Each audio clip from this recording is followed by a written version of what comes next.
Жогорку сот Бишкек жебин модернизациялоодогу коррупциялык иштерге байланыштуу акыркы чечим чыгарды. Ага ылайык Бишкек шаардык сотунун өкүмү өзгөрүүсүз күчүндө калтырылды. Демек, Айбек Калиев 14, Сапар Исаков 15 жылга эркинен ажыратылды. Эскерте кетсек, Бишкек шаардык соту Исаков, Сатыбалдиев, Лаврова, Артыкбаев, Калиев, Авазов, Назаров жана Биримкуловго карата өкүмдү 2020 жылдын 23 мартында чыгарган болчу. Теманы кабарчыбыз Бактыгүл Султанбек кызы улантат. Жогорку сот жепти модернизациялоодогу коррупциялык аракеттер боюнча акыркы соттук отурумун өткөрдү. Аталган кылмыш ишине мурдагы эки премьер-министрлер Сапар Исаков менен Жантөрө Сатыбалдиев баш болгон кызмат адамдары айыпталган. Алгачкы соттук териштирүү Бишкек шаарынын Свердлов райондук сотунда, андан соң шаардык сотто орун алган.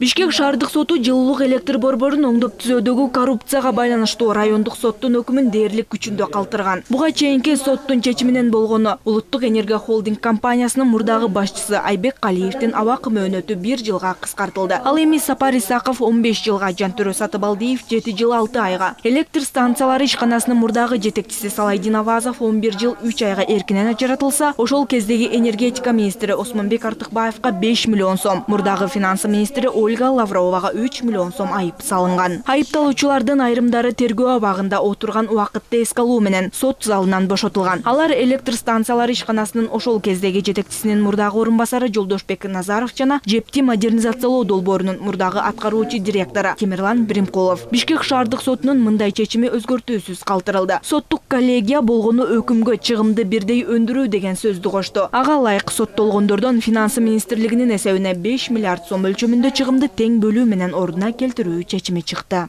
Жогорку соттун соттук коллегиясы токтому менен өкүмдүн корутунду бөлүгүнүн соттолуучулардан финансы министрлигинин пайдасына 5 миллиард сомдон ашык материалдык зыянды өндүрүү деген бөлүгү ортоктош түрдө деген сөздөр менен толукталган.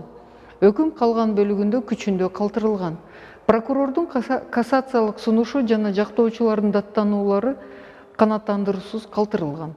Эскерте кетсек, жогоруда саналган 8 аткаминер коррупция жана кызмат абалынан кыянаттык менен пайдалануу беренеси менен айыпталды. Тергөө көрсөткөндөй, аталган кылмыш ишинен мамлекеттик казына 111 миллион доллар же белгиленгендей 5 миллиард сомго жакын зыянга учураган. Бишкек жебин модернизациялоодо ири коррупциялык иштер бар экендиги атайын түзүлгөн депутаттык комиссия ачыктаган болчу. Буга албетте 600 долларга бааланган иш чыры мисал. Депутаттар аны Бишкек базарында 2,5 миң сом турарын далилдеген. Убактылуу деп комиссия 3 айдан ашуун убакыт иликтөө жүргүзүп, башкы прокурорго жана тиешелүү органдарга Бишкек жебин жаңылоого алынган 386 миллион доллардын максаттуу пайдаланылышын, кызмат адамдарынын Кытайлык TBA компаниясынын өкүлдөрү менен байланышын, сатылып алынган жабдыктардын жана аткарылган иштердин наркынын негиздүүлүгүн текшерүүнү сунуш кылган.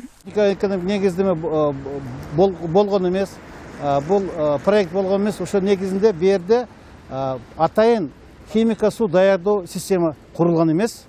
Атайын гүл чыгаратын система курулган эмес. Ошо негизинде баягы Кытай блокторду ишке киргизебиз дегенде аларга атайын даярдалган суу жетпей калды. Тергөө иштеринде жепти модернизациялоого сарпталган реалдуу чыгымдардын сметасын эсептөө үчүн 47 эксперт катышкан атайын экспертиза өткөрүлгөн. Бардык курулуш жабдууларынын баасы жогорулатылып жазылып, стратегиялык долбоорго деп алынган насыя негизсиз сарпталган.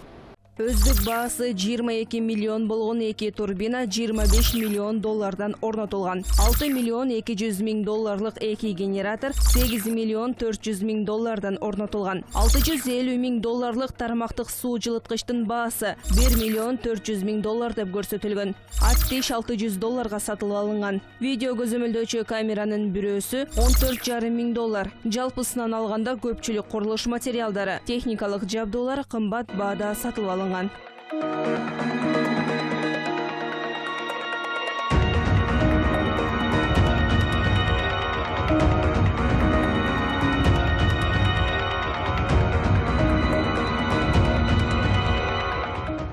Бүткүл дүйнөлүк банк жепти 150 миллион долларга реконструкция кылууну сунуштаган. Бирок жепти модернизациялоо иши 2 эсе кымбат 386 миллион долларга жүрдү. Адистер белгилегендей, мыйзам баарына бирдей. Мамлекеттин чөнтөгүнө зыян келтиргендер 1 сомуна чейин кайтарып бериши керек.